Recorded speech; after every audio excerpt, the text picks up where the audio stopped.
What's up, BST? Today we're going to take a look at how to not swing, part 7. Today I bring you the T-Rex.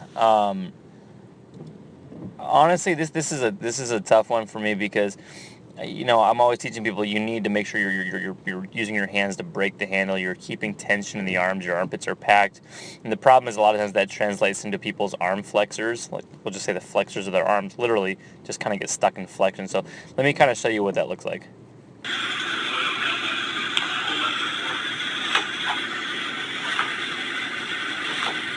It's the T-Rex. So basically, let's kind of play this in slow motion. So at the very bottom, that's not terrible. I mean, I'm in a decent little hinge there. I'm looking forward, good position. And from here, I'm going to begin my upswing. So I begin by snapping my hips. The problem here is as I've snapped, you can see how I'm a little extra movement in the upper back. Also, my elbows are kind of not really. They're not really freely floating. I'm kind of almost having to pull my elbows down, which is allowing my arm to sort of loop up here. This has always been a tougher one to correct because, again, for some people, they have this association with, okay, if my arms are straight, my shoulders are protracted, and if my shoulder blades are retracted, my arms have to be bent. And so it's almost a whole separate issue in itself. What I will say is allow your arms to stay long, almost like you're trying to compress your chest at the top of your swing.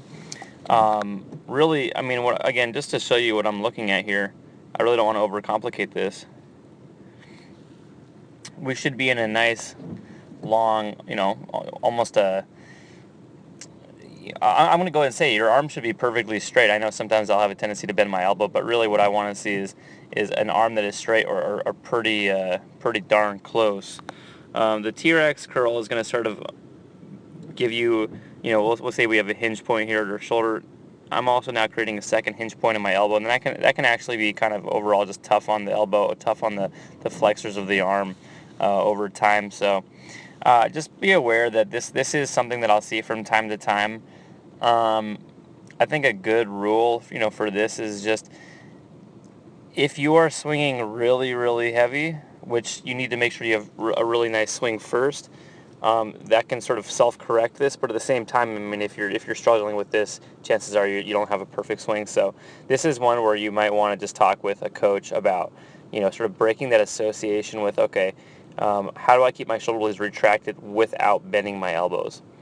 Okay, this is a little bit more of a complex one. If you have any questions, obviously just let me know. Hopefully this is helpful.